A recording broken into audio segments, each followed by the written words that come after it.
All right, welcome back to another episode of Film Facts Stats. We are a notch above your group chat. I'm Jack Coyle, joined by my co-hosts Mason Wood and Freddie Friedman. We are diving into our position breakdowns for the 2024 NFL Draft, and we've got an exciting one for you this week. We will be diving into the offensive tackle position. So, without further ado, why don't we go ahead and get started? Mason, go ahead and start us off, brother. Absolutely, absolutely. So for me, we're starting it off with how are you guys pronouncing it? Olumiyawa. I don't know how to Alu. pronounce it right. Alu. I'm sticking with Alu. Alu Fashanu. Very easy. We're sticking with Alu Fashanu to start here at the beginning.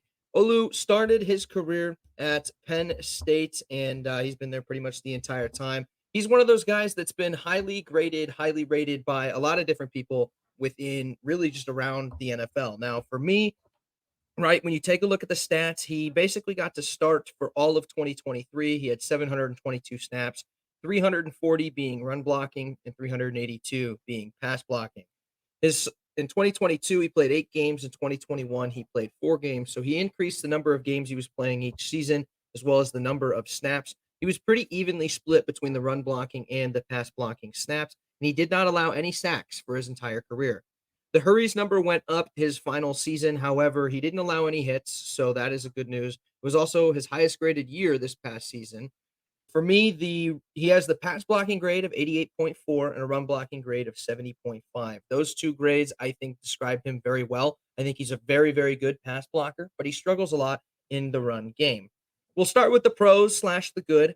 He's extremely strong, has really, really good grip. He's got great grip strength with his hands. He's very good with holding on to a defender. If he's going to get you, he's going to have a hold of you for pretty much the entire play.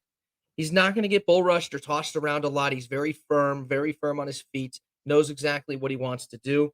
He's also going to be rarely off balance. He's practically immovable. So there's a lot of different plays, and I'm sure Freddie and Jack have seen these plays where he just absolutely doesn't lose his balance. He can be put in the most awkward situations imaginable, but he's still going to be up on his feet and still attempting to make the block. He's just extremely flexible in that regard. It's something that you don't see out of offensive linemen a lot, and I think that that's why everybody is so high on Alu, is because he can do some things that you just don't see offensive tackles do very often. He has very quick hands, and like I said, he has a very quick recovery. One of the other things I like about him is he has good vision on pull plays. There's quite a few times I've seen him when he was pulling across the line where he just has good vision. He knows where to find a guy, and he genuinely finds a guy to block. There are guys in this top five for us that I don't necessarily think have that ability that Olu does have. It's the one thing that I think he's good at in the run game, even though he lacks in the run game. Moving on to the con slash the bad, I think the run game is one of the big ones. He's not really going to pancake anybody. I didn't see it very often. He struggles kind of getting his hands on in the run game, and that's where he can't. That's where his biggest issue is in the run game is he can't get his hands on. He's able to get himself in position at times, but he cannot get his hands on in the run game like he can in the pass game. If he's able to take that ability, that grip strength that he uses in the pass game, and he uses that in the run game, he's going to be very strong in the run game. The other thing with the run game is he struggles crossing face. It's something where there's a lot of blocks where he has to go to the right, and he cannot get on the other side of that defender. And it's not an easy thing to do, but it's not something he does. He hardly does it ever. It's very difficult for him to cross face on his defender, and that leads him to not being able to get his hands on. The two kind of work hand in hand there. If he can clean one of those up, it's going to really help him, and it'll help him clean up the other issue. So those are my two biggest cons with him in the run game. I also think just in general, he struggles against a larger wingspan. Guys that are going to have longer arms than him are going to beat him. This isn't, abnormal for offensive linemen, but it is something that is noticeable for him that he does struggle when there's a guy with larger wingspan. And I think that that would probably be his biggest weakness other than the run game. So for me, that's pretty much all the cons I had written for Fashanu. I think that he's an absolute brick wall in the passing game. He needs some major coaching in the run game, but I think he's going to make a very good NFL tackle. I think he's going to be solid. I give him an official grade of an A minus. I have him projected to easily go top 10. I have his biggest strength as his size in his hands and his biggest weakness as his run game. Jack, what are your thoughts on Alu Fashanu? Mason, excellent job of breaking down Alu's strengths and weaknesses. I don't have much to add because you hit pretty much every major point I have. I will just harp on two of those. Was that his ability to balance is incredibly impressive. You mentioned that his ability to recover is elite. That is one of the qualities that Alu has that I've noted here as well. Like you said, my only negative against him is that defenders are occasionally able to work across his face, and that is a negative for him. Something that Freddie said when we first discussed Alu that has really stuck with me ever since we talked about him. This guy doesn't have a ceiling. He just doesn't. He has such athleticism, his size, and his technique that he has been able to show. We don't know how great he's going to be, but I know he's going to be great. So I've got Alu firmly in the top 10. He's a great prospect. I don't have much else to add. Freddie, what do you got on Alu? Yeah, well, so first I want to apologize for going to that solo picture for a bit. I was trying to figure out the camera stuff. That's not my department. Lesson learned. Second, thank you guys for stealing my thunder on Olu. And now I'm gonna come with like a cap gun and try to make some noise. But I think you guys hit all the big points. A couple of things, maybe just saying the same thing in a different way. Yeah, I mean, this guy is such a fluid mover. It hurts him and it helps him at the same time. But like he can slide, climb, drop. He can do everything. His athleticism is absolutely off the charts. It is maybe unrivaled at the tackle position ever. I don't remember his name right now, but there was a offensive lineman, I think it was a guard for the Cowboys 30, 40 years ago, who was able to like run down like cornerbacks for like on picks and stuff. I don't remember it. Maybe Larry Allen is who I'm thinking of, but just like that level of athleticism from an offensive lineman, just absolutely phenom. A con I have here that's a little bit different wording than what you guys were saying is that in a pass stance, he can sometimes lean a little bit forward with his upper body. Pairing that with his, I didn't see much power from him. Extremely strong, incredibly strong. I didn't see a ton of power from him, and he's always so ready to move. All of those together, what you guys were saying with the wingspan, he has a history of struggle against guys with just great arm usage in general. I didn't necessarily tie it to wingspan. It was more about just guys who can really use their arms and cross his face because he's always so ready to move, because he's not packing an insanely powerful punch, even though he's incredibly strong, and because he's just leaning forward a little bit, he's a little bit off kilter there, a little bit out of his base. As for the run game, he can struggle to land, drive, and seal his blocks. Even though he's such an incredible mover, he just, when he's moving, he doesn't really finish the play, make the block.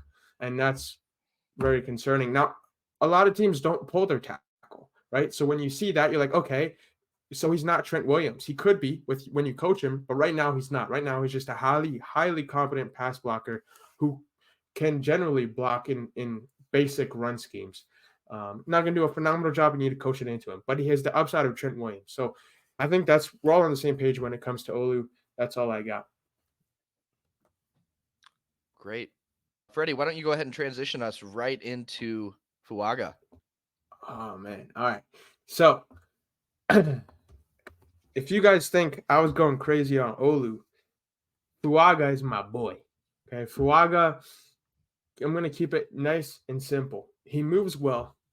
He's strong. He has great technique across the board.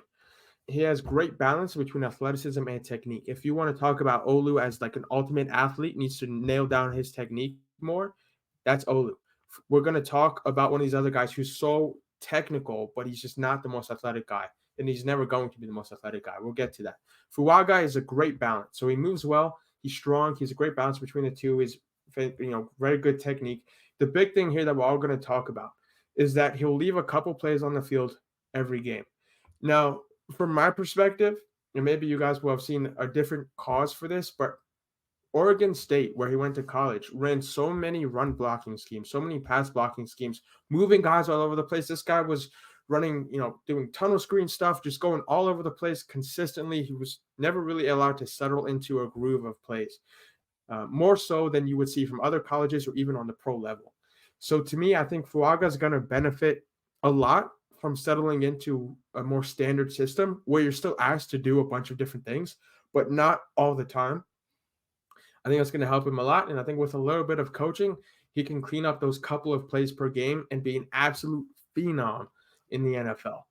I think that's like, as far as Fuaga, that's as far as I feel like I need to go. I feel like that's everything that needs to be said, but you guys might feel different. Mason, what do you have on Fuaga?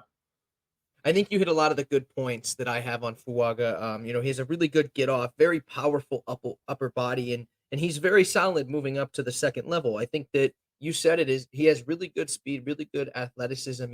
He's a very athletic guy, but at the same time, he has to get better kind of around the deep edge. I think when he gets really, really deep in his pass sets, he can get really beaten really easily. I also think he can struggle with the run with angles in the run game at times.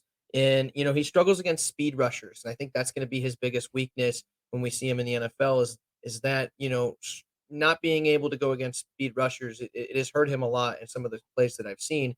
Now, to your point, Freddie, there are some times where it does feel like he takes a play or two off, but I think again, you made a good point about the type of offense that he was involved in. There was so much running involved in this offense that it does make sense. He was moving around constantly, so I think that, I don't feel like in an NFL team he's going to be moving around as much. He may be more set in his area, and I think that that's going to really play into his hand. So for me, I thought that his biggest strength is his ability to mirror a defender. Whether he can mirror a defender perfectly, and it's something that they teach you that in middle school football, offensive line stuff.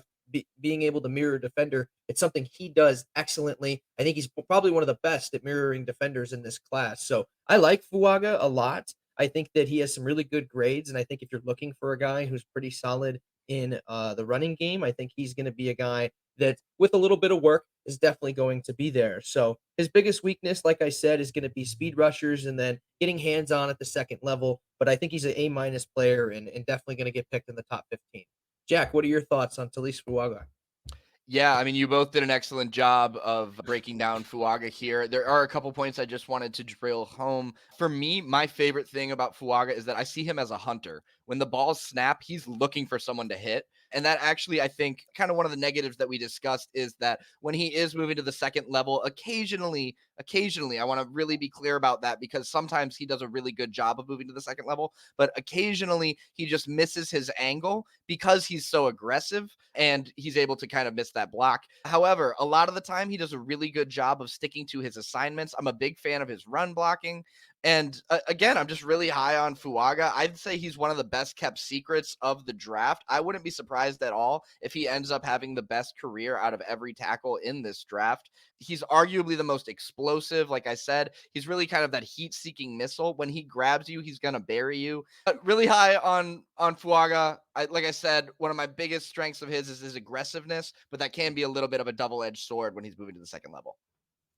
Yeah, well done. Well done all around. Jack, bring us into your favorite, or even if not your most talented, but your favorite tackle right now. Yes, that's a great way to say it. He's my personal favorite. I'll say that. And I mean, correct me if I'm wrong, Freddie, but I believe this is the guy who you were just referencing, who is the real technician. But let's be real here, guys. He's never going to be the best athlete in the class.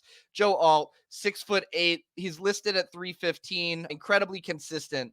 He has the technique combined with his technique since day one as an 18-year-old on Notre Dame. His footwork, his hand placement has been consistent. So much, though, that he started his last 8 games of his freshman year. Joe Alt played quarterback, linebacker, and defensive end and tight end in high school, which is kind of apparent in his movement and flexibility as well as his football IQ. He clearly understands the game on a really high level. He's got a very long frame that he carries well. His ability to mirror defenders, I think, is unmatched in this class. He does it at such an elite level. He has incredible balance. He handles stunts, blitzes, and twists really well. Now, one complaint you will hear, and I did see it on tape, on a few snaps that he did get beat, he gets beat on a bull rush. That's very few and far between. It happened once against NC State, and it happened once against Ohio State, but it does need to be mentioned that he can be beat by the bull rush. Now, again, I need to harp home. It's consistency with Joe Alt. Since he started as a freshman, he has won almost every snap he's played. His tape, in my opinion, is everything you want out of a franchise tackle. My only negatives for Alt aren't really necessarily things that are negative overall, just in comparison to the rest of the class. Like Freddie mentioned, he doesn't have the elite athleticism. He lacks that mauler ability or that attitude that you'd see with some of those guys like Latham and Mims. He's not going to be that mauler guy necessarily. He's not going to be the best athlete. That being said, if you are looking for a consistent, reliable tackle with all of the skills that you need to succeed, you go with Joe Alt. His father was a 2-time Pro Bowler. He's also in the Kansas City Chiefs Hall of Fame, and he had a 13-year career. I'm expecting Joe Alt to have a very similar career trajectory. Freddie, love to hear your thoughts on Alt, brother. Yeah, Jack, I think you did a terrific job, and I'm going to say three things. One, two are reiterations. He's limited athleticism. That's his biggest downside. Another downside is that he can overload his upper body with power, and he'll fall when he tries to place his power punch. So if he's being asked to block on like an ISO run or something, and he tries to come into his guy with power, he can sometimes just overextend himself and fall out of position. Very rarely. So I would still say like this dude for most games gets a 99.5%. Yeah. Like that would be just his percentage score for like pretty much every game. A good way to think about it, this is the last thing I'll say, is this is the tackle that you're going to, in a good way, forget about. And like that's it. Mason, over to you, buddy. Yeah, I think that Joe is top of the class for me as far as the tackles. He's my favorite tackle. I think he's very clearly number one out of everybody. I think he's just the most polished. He's the most NFL ready. And I think that Jack hit on a lot of good points with the technique, his ability to mirror defenders extremely well, his awareness when it comes to the blitzes and stuff like that, stunt. He's very, very aware as an offensive tackle. Another thing I like, he's very square to the line of scrimmage at all times. He doesn't, turn his body too far away from the line of scrimmage. He's very, very square. And again, he mirrors defenders phenomenally. And I think he's a guy that he's quick as you need him, but he doesn't have the athleticism that some of these other guys are going to have. So I think that some of his cons, right? Obviously the athleticism, like we talked about, but I don't think that that's such a huge deal. I think he's a franchise, kind of tackle either way, despite those cons. I think you're just limited in what kind of offense that you can run. The cons that I have for him, I think he whiffs at the second level on occasion. That's very rare, but it does happen every now and then. He has a slow get off at times as well. There's a couple times he's the slowest guy off the offensive line, so that has to get cleaned up. I think that also this one can be seen as a pro and a con, and these last two actually can be seen as kind of both, and that's how good Joe Alt is that he's kind of reckless at times. I feel like he actually hurt his teammate on one of the plays that I watched because he blew his dude up so bad. He blew him into his teammate's left knee. I mean, he has the ability sometimes to be so good, he's almost reckless. And so that was, take whatever, is that a pro? Is that a con? Take that with that as you will. The last one that I have, and this one's kind of interesting just because I played offensive line and defensive line in high school, and that's that he extends like a defensive lineman, which can get him into trouble sometimes. It's something that's very rare, but when he's in his pass set, he will often extend all the way out like an offensive lineman or like a defensive lineman does. And it's gotten him into trouble at times. It's not often that it's getting him into trouble, but it's just something that I noticed that is just, I don't know, it's something weird. I don't know. I just noticed it. It was something that I had paid attention to that I don't see a lot in tackles because a lot of guys like to grab and hold you close. He's more of grab and get the frick away from me is kind of what Joe Alt feels like. But ultimately, I think he's kind of the cornerstone tackle, and I love Joe Alt a lot. All righty. And picking it up next with Patrick Paul, tackle out of Houston, 23 years old, 6'7", 315.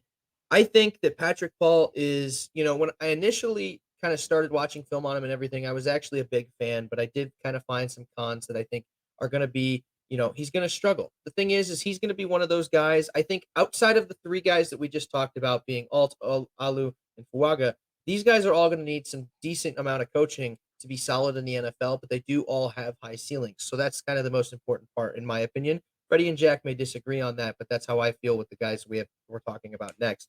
Patrick Paul's one of those big ones. I think he's an absolute brick wall. He uses his height and his size to his advantage. He gets really solid penetration at times. Sometimes he's the best guy getting penetration on his offensive line and run plays.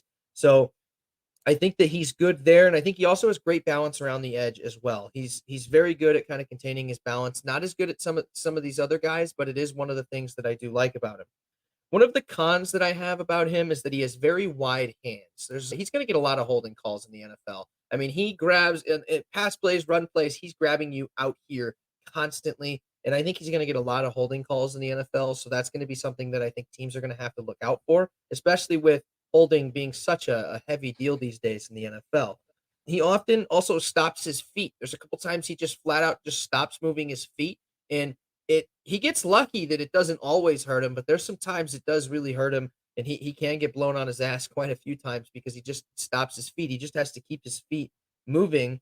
And I think at times he just relies on his size a little bit too much. I think he's good about knowing how to use his size, but then there's times where he needs to use his arms and stuff like that a little bit more, and he just tries to rely on his size. Something that I felt this in high school, is a lot of guys that are big, a lot of the guys that are like 6'7" and up, they tend to like they feel like their body is enough to make blocks. And it is very often, but not all the time. And I think that this is one of those cases where Patrick Paul thinks his body is good enough to basically block on every single play. And it's only good for about 60 to 40%, 75-25. And there's other times he's going to have to get better with using his hands and moving his feet and stuff like that and just getting a little bit faster because he has all of the ability. He's just going to have to be able to move more and stop using his size as much. Lastly, I think he's just a little bit inconsistent on blitz pickup. I think that there were quite a few times that he gets lost inside the offensive line and completely lets somebody wash, and that may be by design, but at the same time, there were plays that he just completely misses somebody as well. So I think Patrick Paul, he's going to need a little bit of work. I think that he can be a very solid offensive tackle, but it's going to take some work. He's going to be more of a project, in my opinion, but he's a good in the pass game. So I think that he's going to be really good with a team that, passes the ball a lot. I think that, I gave him about a B plus grade. I think he's solid, but I think that there's some work to be done. Jack, what are your thoughts on Patrick Paul? Yeah, man, I think you did a really good job of talking about some of his pros and his cons. Two things that I want to mention, and one of them that you did mention. So his pad level, he has a really hard job of keeping that consistently. His hand placement needs work. And when you combine that with his tendency to play high, like I said, that makes it really dangerous for him. When he's fully extended and he plays high in the NFL, he's going to get punished for that. I also noticed on film that he seems to struggle a lot with a quick edge player, and a guy that this might actually be a little bit talking about your point with his size, that he relies on it a little bit too heavily. When he plays against an edge rusher that's undersized compared to him, he often loses to that guy, which I thought was an interesting note to take. Paul definitely needs a little bit of work. He's also, this is important to mention, he'll be a 24-year-old rookie. So the time that it's going to take to clean up a lot of that stuff, I can understand why a GM might not want to risk it with him when there's going to be some younger players who you're also going to be able to build up maybe a little bit quicker, get a little bit of a longer career out of them. So that's my opinions on Paul. Freddie? Yeah, great points, guys. And I think I'm going to take a little bit of a different approach, a little bit more of the strength coach Yeah. perspective. This guy's decently athletic, has good strength, but his strength is tied to his center mass, meaning he doesn't really have a good strength, base of strength through his shoulders. A lot of it is tied to his chest. So when a defender attacks his shoulder, as you guys were saying, he's often going to end up hooking them. That's a penalty every time in the NFL, every single time. So we're going to struggle with flags early in his career. Additionally, in the run game, if he doesn't land the exact right angle on a pole or something, he's not going to land his block because he's not coming with anything. A good linebacker is just going to go right through his arm, and it's either going to be a holding call or it's no block landed. So he really needs to add strength that for both his pass game and run game in order to actually be a competent player. Now, I don't think he's totally incompetent. I don't think he's not even close. He is pretty close, but he needs to add some strength to his arms and then maybe also do some flexibility work to be able to maximize the strength that he has and to be able to maybe use his chest strength a little bit more when he's using his arms as well. Other than that, I think you guys did a good job. His technique can be a little sloppy here and there. You guys touched on all that. So that's all I'll say on Patrick Paul. And now we'll move on to, Tyler Guyton. I have to look up his first name here. This is a right tackle. Now, so far I've had two right tackles. Fuaga is also a right tackle. That dude's athletic enough to maybe move to left tackle, depending. It didn't work with someone like Penei Sewell, who's a phenom. A team might try it, might not, but that's Fuaga. Tyler Guyton is not that guy. This is a right tackle. he anchors properly, but he has poor balance. So he can end up all over the place. Like he'll get into the right anchor spot, but then he has bad balance. So he can just sort of get controlled by defensive linemen. He has sloppy arms as well. He's not placing his arms that well. He doesn't always block to the whistle, so he'll give up sometimes. His timing off the ball, not that good. So this is kind of a rough start here for Tyler Guyton. And then the last thing before I get into a key point is that he has moderate athleticism. So he can be targeted because of it, like a Euro step. If you think of like the basketball Euro step, I don't know what they're calling it nowadays in football, but just sort of like the inside, outside, or outside, inside step is really going to hurt him as a tackle. And he's also limited as a puller because he doesn't have great athleticism.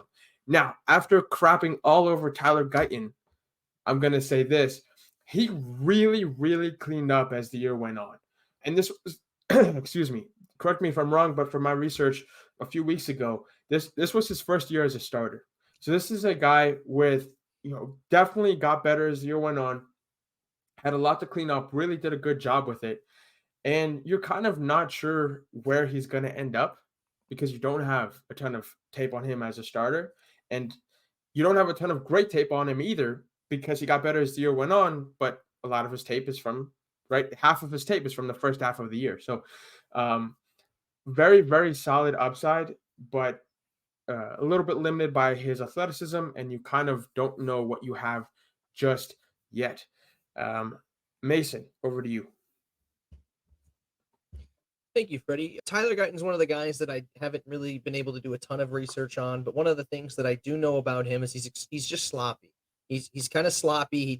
I think, Freddie, you hit a lot of the points, his hand placement and stuff like that, and then also just his balance. He's just kind of a very sloppy offensive lineman. If he cleaned it up, buttoned it up, fixed up his tie a little bit, he could be something solid. He's not going to be a superstar offensive tackle or anything like that, but he has the ability to be good. It's just if he can put it all together. And I think that, to Freddie's point, the fact that he improved consistently all year long is something that I think a lot of these teams are going to look at. And the team that takes a chance on him, that's going to be one of their key points as to why they did.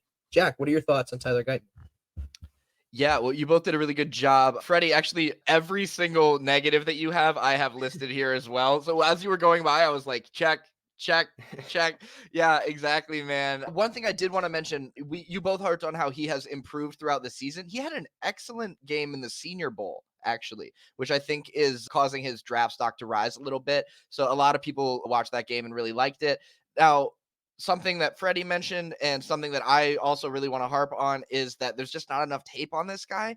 That's something that I'm going to talk about there's another tackle in this class who I feel the same way about. However, that tackle I feel like has the skill, athleticism, and ability to kind of overcome that a little bit more quickly than our guy Tyler has. So my point is I would be a little bit more comfortable taking a risk on that tackle, who we will talk about, than I would be taking a risk on this guy. Right now, I just think Guyton needs a lot of work, and he just would not necessarily be my first choice, but he does have a lot of upside, particularly at that right tackle position. So nice job, boys. Moving on. Now we're going to talk about a guy who I find very, very interesting. He's very high on a number of people's draft boards. That is going to be J.C. Latham out of Alabama. 6'6", 360 pounds. His size and strength is pretty much unparalleled across this class, and that shouldn't be diminished as a lineman. There's absolutely something to be said for having the biggest, strongest guy on your line. He's an absolute mauler. Maybe more than anyone else on this board. He simply physically dominates almost everyone you put in front of him, but he absolutely lacks the flexibility and the athleticism that some of these other prospects have. He doesn't have elite footwork or balance. And now we're going into my big negatives with Latham. I'm really not impressed with his motor. Now, I can't imagine how much stamina it takes to be his size and move around like that, but he gets winded, especially if a play is drawn out, which segues into my biggest issue with Latham is he has big problems with block sustainability, especially on rollouts. He gave up a number of pressures on rollouts because he simply stopped blocking, and those pressures are going to turn into sacks in the NFL. I feel like he's been able to get away with some of that because of his size and strength, which, Mason, you kind of mentioned that sometimes linemen will rely on that. That's a little bit how I feel about Latham. So with a great conditioning program, he absolutely has the tools to make it as an incredible tackle on the next level. But I just have a big issue with the blocks and statement. For me, that's a big negative. Freddie, what are your thoughts on Latham? Yeah, man. Another right tackle. That's just kind of like, I don't know. I don't know a way to do this without just pretending like I'm taking lead on this guy and running through all my notes Do because it. this guy is so scattered for me. As a run blocker, he can absolutely redirect people. He has that ability. And does he always do it? No, he often misses his block when he climbs and often misses block when he pulls. Now, obviously, those aren't pulling. You can also do that with some, with some fun blocking schemes, but he doesn't always land that on the move. He doesn't always land his blocks. Obviously, the sustainment, you harped on it, full agreement there. There's no excuse. There's absolutely no excuse. Outside of that, he also struggles to handle pass rushers that don't meet him at his drop point. He's kind of like going through his steps, and then he's like, I'm here. And then if the defender's not there, then he's just like, oh, man, I don't know. It's like, that's unacceptable. He needs to get better with that. Similarly, he carries very little strength in his arms. So I saw him get long armed and pushed way too much for a tackle. With that same thing, with most of his strength being in his body, he can try and be too patient, trying to get the defenders to come to his body, sitting in his drop point, like I just spoke about. And so if someone comes at him with a swim move or just some agility, he can get into a little bit of trouble because he's not trying to move with them. He's trying to just sit there and use his body, to use the strength in his body. He had a couple of really clean games where he just cleaned up everything, and you're like, oh, there's no problems with this guy. Like 99% clean games. Not quite Joe Alt, but he had some really, really good games. And then we've seen all of these problems in other games. So this is a guy, very sloppy film sometimes, very inconsistent, but he's also demonstrated phenomenal ability. Almost phenomenal. Not quite top three, the three guys we talked about, but just sub-phenomenal ability. So, yeah, going to be really interesting. Obviously, a lot of GMs love their guys from Bama, but in the offensive line, you just don't know. If you're not consistent, you're worth nothing. So, it's going to be very fun to watch. Mason, what are your thoughts on JC Latham?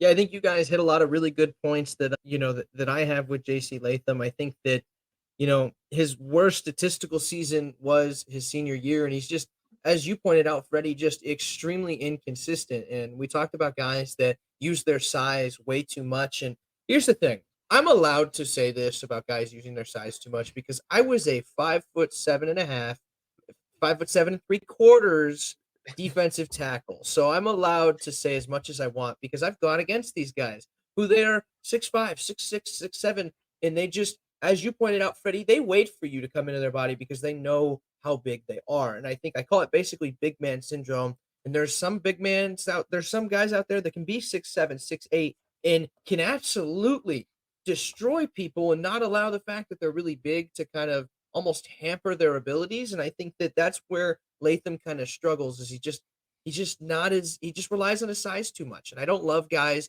that rely on their size too much. It's just a thing that, in my opinion, it eventually, especially when you get to the NFL, your ability to be gigantic, unless you're, 6'9", 6'10", your ability to be 6'8", or 6'7", I don't know. It's not as high as in college. I think you have a less of a chance of success in the NFL. And so these guys that rely on their body too much, I'm not super high on. Latham's one of those guys that I wasn't super high on, and I'm not super high on him, going forward. So we'll have to see. I want to do a little bit more looking on him, especially after hearing your guys' points, but definitely not high on JC Latham over on my end. Moving forward, we're moving right along to Jordan Morgan out of Arizona. Now, I'm going to talk about an Arizona guy wearing an Arizona State shirt. I will say I have no hate for U of A. I ended up going to NAU. I go to NAU currently. So I don't care about ASU, NAU, or U of A, whatever. I like ASU preferably, but U of A has been doing very solid, and Jordan Morgan is a decent part of the reason why. Taking a look at Jordan Morgan, he's 22 and a half years old. He'll be 23 by the time he steps on the field for the NFL. He's 6'6", 320 pounds. Lot of time played for this guy. He has played 12, 10, and 11 games in the last 3 years, over 650 snaps each of the last 3 seasons, and a lot of them are pass blocking snaps. He had the most run blocking snaps this past season, but majority of what he does, especially with the U of A offense, was pass blocking. Looking at his pros, I think that he has a really good start to his pass set. When he gets off the ball in his pass sets, he has very good base. And he has the perfect technique of your first step in a pass set. He's very, very good at that. He tends to use his size more to his advantage, and he often I don't think he lets it, you know, hurt him as often, but I'll get to more of that when I talk about the cons. But he does tend to use his size to his advantage at times. He's good on very short pulls, right? But he's bad on long pulls. So if he's pulling, across, if he's only pulling across two gaps, he's very good at it. And the U of A runs a lot of plays where they run short pulls like that, where they're guarding their tackle. It's a very short. They're almost not even getting to where the center is, but they're still able to get guys on that edge. He's really good at that. But when it comes to having to go basically to where the tackle is or outside of the tackle, he struggles a little bit on those kinds of pulls. I think he has good balance. It's not the best in the class, but it is better than some of the other guys that we've already talked about. And I also think he sets the edge very well. He's very good at setting the edge on pass plays and run plays. He's very mindful, but there are times as well where he can, I'll say he's like, I feel like with him, it's like 80-20. 80%, he's very, very good at it. And then there's just 20% where he just completely whiffs on being able to set the edge. So I think he's going to need a little bit of work there, but I think that when he's good at it, he's good at it. He's unaffected when he gets kind of on his heels. There was a couple times where he gets backed up a little bit and he's still able to keep his balance. And that's part of the good balance with him. It's not so much the side to side balance, but it's more so the back and forth balance that he's really, really good at being able to keep. And I also think he has great distance in his pass sets. He's very good at keeping a solid distance away from his defender that doesn't allow them to really get a good pass rush move on him. So guys are limited on what they can do sometimes with him if he's able to get that good distance. Now, the cons for him, there's some that these are going to really hurt him. I think he lacks effort. I think there's multiple plays where he just stops. Like his guy leaves to go and he just stops. Like I don't know. He just lacks effort at times. He can get beat on a second move, right? Most of the time in offensive pass sets, right? He's going to beat you on the first move, but that second move you can usually beat him on, and that's where he gets beat in the passing game is on that second move. And I think he's just slow. I think it's part of the problem with his size is he's just slow. He's probably one of the slower guys in this class. I don't think he's very fast at all. And I think he just, he can get pulled down a little bit too easy as well. So I think that he's very inconsistent, and there are things that I really, really like, but similar to how Freddie said, there are things about him that I am like, what in the world? And that inconsistency, I've talked about it. I talked about it with the quarterbacks, and I'm talking about it again because inconsistency is so important. And I think that Morgan really needs to work on it to be solid in the NFL. But if you're looking for a guy who has a lot of experience at the college level, and again, with the right coaching, could be a solid offensive tackle, I think Jordan Morgan is that guy. We'll move right along to Jack. What are your thoughts on Jordan Morgan? Yeah, Mason, I think you did a really good job of kind of going over his strengths and weaknesses. So I'll just mention a couple of points about Jordan Morgan. You will hear that his medical history is a red flag. I don't know how much of that I believe because he came back and he played at a really high level in 2023 after recovering from that injury. So you'll hear that the medical history is a red flag. I don't know so much about that. Also, I'd like to talk about his game against UCLA. He did step up against UCLA, which was known for having a very, very good defensive line this year. So I thought that we should mention that. And then finally, one thing that I do really like about Jordan Morgan is his patience and his alertness in pass blocking. There were multiple times that I saw on film that he had to switch his focus, and he's able to do that really well. Those are the only things I wanted to mention because Mason did a really good job of going over his pros and cons as well. Freddie, any other thoughts on our boy Jordan Morgan?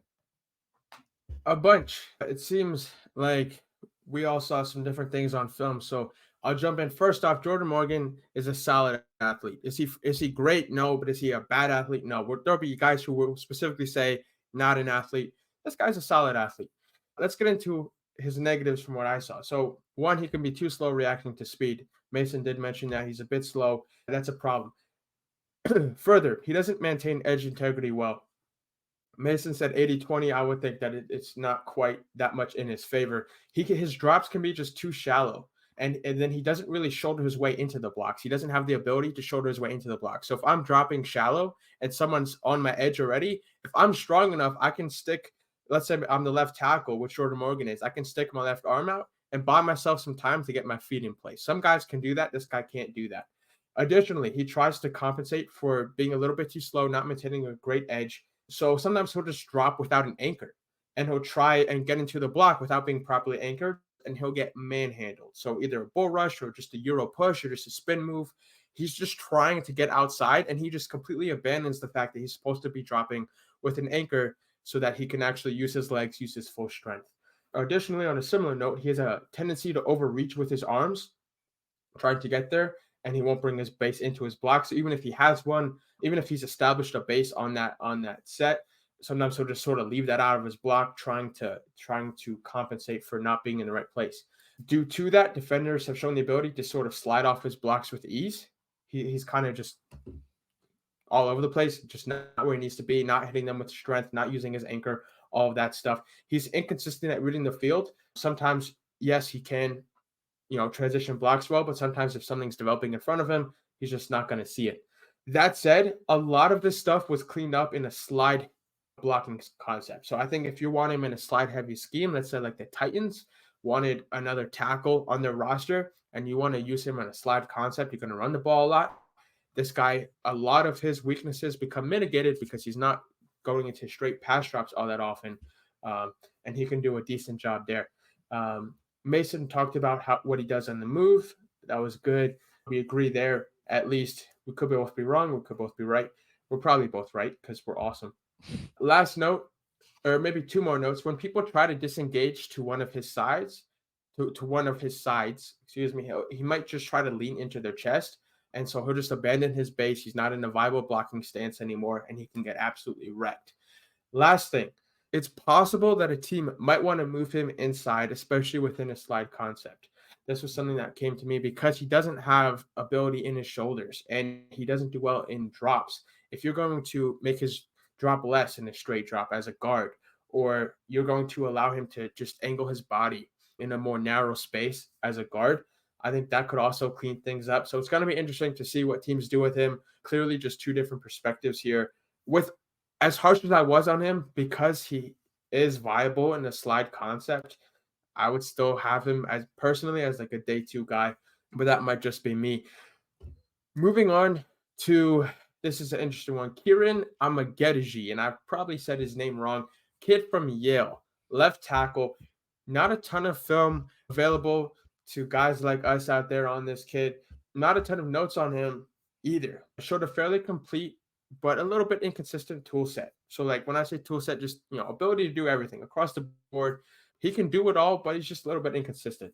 However, he did that at a low level of competition. Kid played at Yale. The games available were against Morgan State, Holy Cross, and Dartmouth. And if you know any of those schools, it's probably because you're from the area or because they're a good school academically, not football-wise. That was kind of the point. This is a guy that can prove a lot in the pre-draft process when you actually get real numbers on this kid in terms of what drills you can do, how he performs in maybe one-on-one stuff, on a pro day, stuff like that. And then the last thing is, he's not the best climber, but he also shown the ability to maul, which is kind of like, that's something that you want in your next level tackles, but it's not something that's necessarily part of the basic tool set. So just thought I'd mention that as well. Mason, over to you.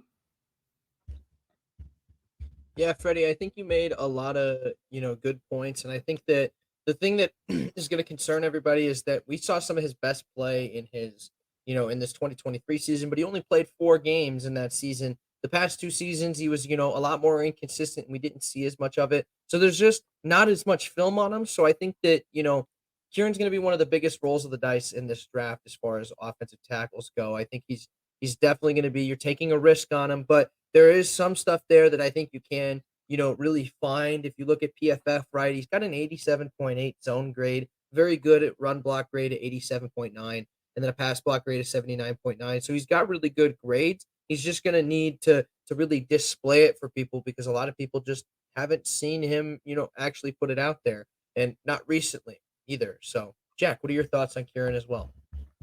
Yeah, no, you guys did a nice job. I think that Kieran's a really, really interesting prospect, primarily because he played in the Ivy Leagues. And that's really kind of the big question is we all know that that's a huge jump to go from the Ivy League to the NFL. But I think that what we really need to think about there is that is going to affect maybe his first year. I don't think he's going to be able to start as a rookie necessarily right off the bat, but that doesn't necessarily affect his ceiling. Down the line with the right coaching, he could eventually still develop into a really quality player. You guys mentioned, he played both guard and tackle in college. I think he could fit into both of those positions. What is interesting to mention is that even though he did play at an Ivy, when you watch that tape, it's pretty clear that he is a level above the rest of the competition on the field. It's pretty clear that he is the best player when he's on the field, but he doesn't do it every play. He's inconsistent, like Freddie said. And when you're going to be taking a risk on a guy, maybe at the Ivy level, even the FCS level, at least in my mind, you want to see that talent on every play. You want to see that consistency. So it is a pretty big risk to go with Kieran, but his ability to dominate at the college level, combine that with improving each year, it could translate well to the pro game. It's just a big question mark right now. Another thing that needs to be said, he just did have a quad surgery. That was in, I want to say, October, November, which pretty major quad surgery is going to be a red flag. You combine that with the Ivy League competition that he was playing, I think it's going to be a really big transition to the NFL. Might be a little rough. So yeah, we'll see. He's got a lot of upsides, but I don't think that he's going to be a guy that we're going to see dominating the league next year. All right, guys, moving on to a guy who I actually am pretty excited about, Amarius Mims. 6'7", 340 pounds out of Georgia. The 21-year-old from Georgia was a 5-star recruit entering college. He's really shined in the brief amount of time we have seen him play. In 2022, he allowed only 4 hurries, 0 sacks, and 0 hits, but he was a reserve lineman. He did not start that year. He was injured earlier in this year in 2023, so we've only seen 225 snaps this year. Of those snaps, he gave up 0 sacks, 0 hits. He's a massive player. He's a great athlete. He moves laterally incredibly well. His weight is distributed well. He also displays some of those Mauler characteristics I described that Latham has. He really just destroys people. He has experience both at right and left tackle. My only negatives right now for Mims are that he plays too tall and he doesn't have elite handwork. That's something that both of those can come back to bite you in the NFL. The biggest issue, of course, he's had 8 starts.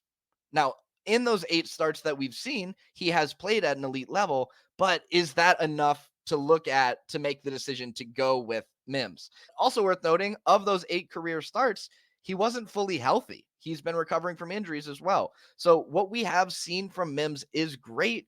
He has a very high ceiling, kind of similar to Alu, but we don't necessarily know where his floor is, which I think gives some GMs a lot of pause. Mason, would love to hear, or Freddie, whoever's next, would love to hear your thoughts. That would be me. Yeah, Jack, I think you did a great job. And just a couple things here. Of those 8 games in college, not only was he not healthy, he didn't complete all those 8 games. Right. Because he got hurt again. So this is a guy similar to Olu, fantastic ceiling. Like you salivate when you see this kid play, but injury concerns, huge problem. Another thing I wanted to mention, you touched on it, but we sort of see the game differently, so I'm just going to use another way of saying the same thing. Yeah. He'll let defenders control how his torso sits on his base sometimes, meaning they can sort of they're not like destroying his anchor, they're not getting rid of his anchor, but they're controlling him a little bit, and that can be a problem if the running back's coming into that gap, or it eventually does lead to a balance issue. So if there's a prolonged play, they can control his torso and then eventually get him off balance. So it's not like they're gonna beat him 2 seconds and just wreck the play. But if something's not happening right away, he can get into a little bit of trouble. That said, with how raw this kid is and just all the upside, if there weren't injury concerns, I wouldn't even really mention that. I would expect them to clean it up like in the strength and conditioning program before the season starts, and nothing. But with all of his time going to be spent in rehab, we'll see. Mason, over to you. Yeah, I want to touch on something that you mentioned, and that was his ability to where he gets off base and he gets twisted. And there are a lot of times that I noticed on film, it almost feels like he does that by design. Like it's that ability to, like, they talk about it with offensive line, sealing that, right, and really sealing your hips around. But he does it like every play. Like, it's not like he's tactical with his ability to use it. He does it every single play. And because of that, Freddie, right, he takes what is probably his biggest strength and what he's, I think he's the best out of a lot of these guys in the class at getting his hips turned like that. But because he does it every single play, it almost becomes a weakness because he's just doing it constantly and guys can beat him. And very often you see where he gets twisted like that, and that's great. But the run was to his side. So now the guy, his defender's running right through. So if he would just clean that up when he's doing that, I feel like, if he's also able to clean up some of the injury concerns, this is one of the guys that I like a lot in this class. But there's two really big issues that I have. And if he doesn't clean those up, he may struggle. But the ceiling is there. The ceiling is what you're looking for in an offensive style tackle. Moving on to another guy that I kind of feel very similarly on, Troy Fatanu out of Washington. Now, Troy is 23.3 years old. He is 6'4", 317 pounds. He's a far better pass blocker than he is a run blocker. The grades there, 88.2 in the passing game, 61.9 in the running game. He needs a lot of help in the running game. If we're going to start with the pros, I think he's a really good communicator. He switches his man well. I think what Troy does super well is he works in sync with his offensive line.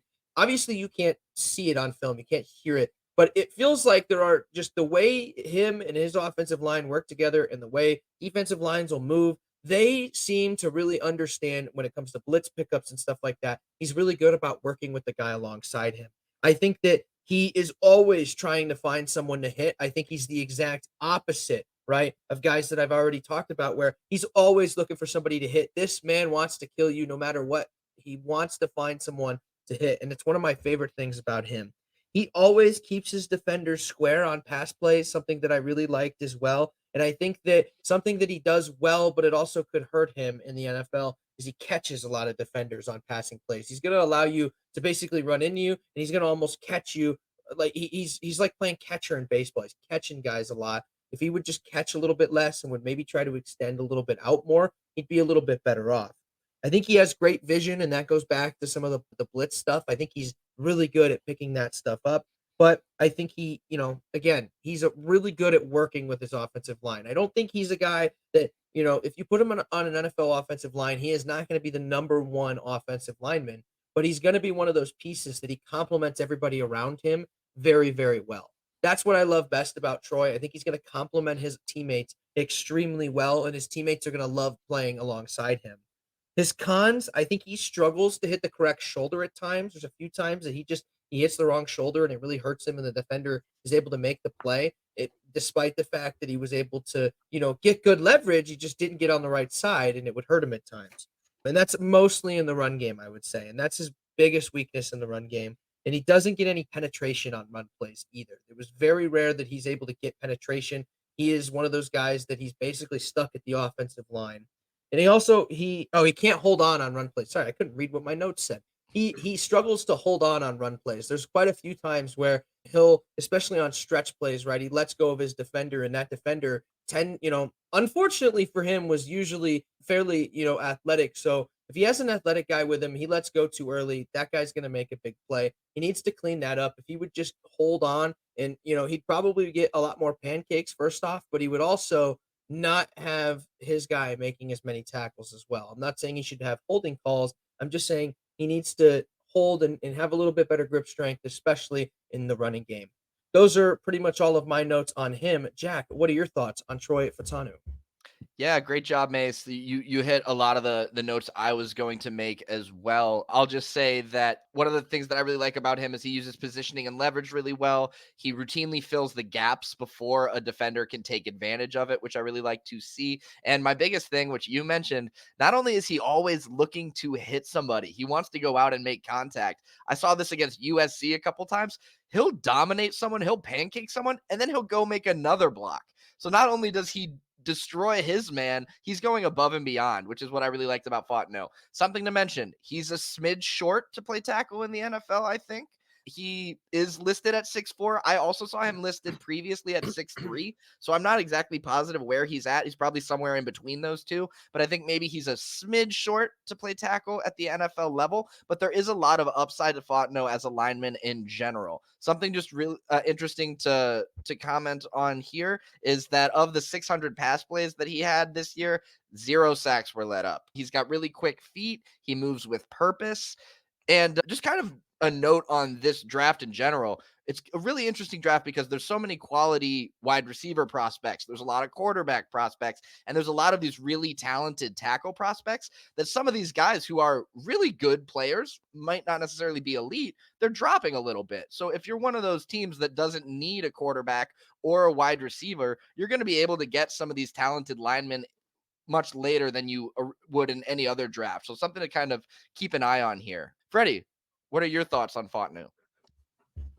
Yeah, so this seems to be another guy where we agree on a lot, but there's a couple of specifically cons that I think that I saw, maybe you guys saw, and just sort of put it as part of a different con, because we do seem to break down tackle differently.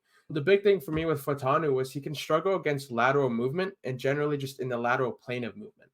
So not just against lateral movement, but lateral movement himself. I don't love his ability to do that. Tied to that, he can't really handle people crossing his body all that well, especially if they're already engaged and they want to cross to the other side. He doesn't handle that well.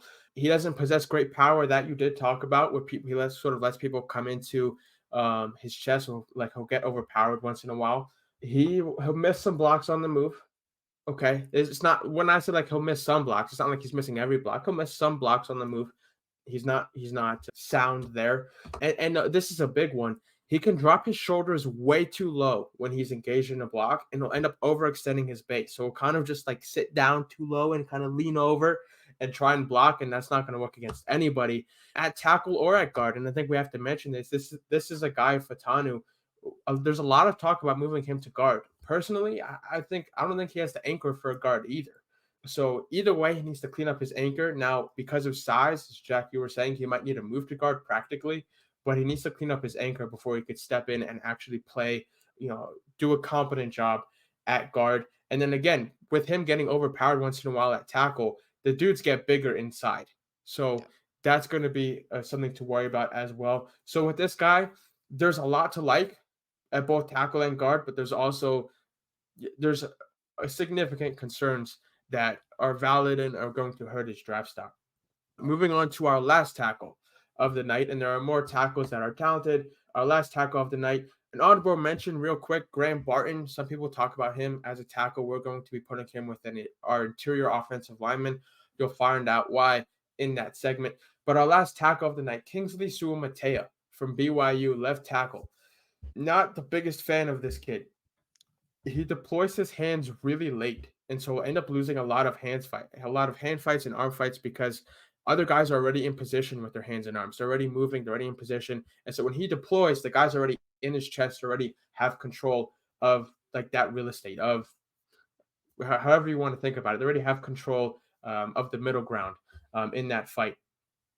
Now, he has questionable strength as well. So when I say that, I mean that. I don't know.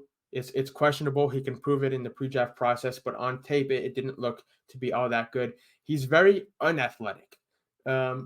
My exact words were, he moves like he's still learning how to control his body, like a 14-year-old who just hit puberty. Like, this guy just doesn't move well on tape. And I don't know if that was just me or not, but we'll find out soon. He has horrible technique when he punches on the move. He doesn't do a good job getting his, just being technically sound, landing his punch, going through his chest, everything like that. He has no flexibility in his core. So his anchor is either engaged or not engaged. There's no partial connection. So another way to think of that, I know I think of this very differently than a lot of people. So I'm going to try and break that down into other verbiage. Similar to guys who can't block guys on their side, who don't have enough strength through their side. This guy's anchor is either perfectly aligned and engaged, or he's missing his block. There is no way he's actually using his strength on a block if his anchor is not perfect. And so that's concerning because it's extremely hard to have a perfect anchor every time. 50th snap of the game, you're going against NFL players. You're not going to have a perfect anchor every time. You're going to be tired sometimes. So that's concerning. He has a really slow reaction time to the game, and he primarily got by with being in the way in college. Talk about guys who like to use their size. This guy kind of just sat there a lot and just used his size. He did not have sound technique. That said, after crapping all over this dude, one positive that really needs to be mentioned is he has a great feel for when the play has developed enough for him to go to his second assignment. So, for example, screens, counters, whatever you're trying to pull this guy has great feel for letting the first part of the play go and moving on to the second part of the play. Now, that's a very small consolation prize after everything I just said, but it is some consolation prize. Them's my thoughts. Mason, over to you on Sua Mateo. I think you make a lot of good points about Tua Matea. I think that he, again, is one of those guys that tries to use his size a little bit to his advantage. I think to your point, though, he's kind of learning how to use his size. I think with the right coaching, he might learn how to correctly use his size. But I think that you also made a point about his hands. And I think that, again, a really good point because he will whiff on some of those times when he's trying to reach out with his hands.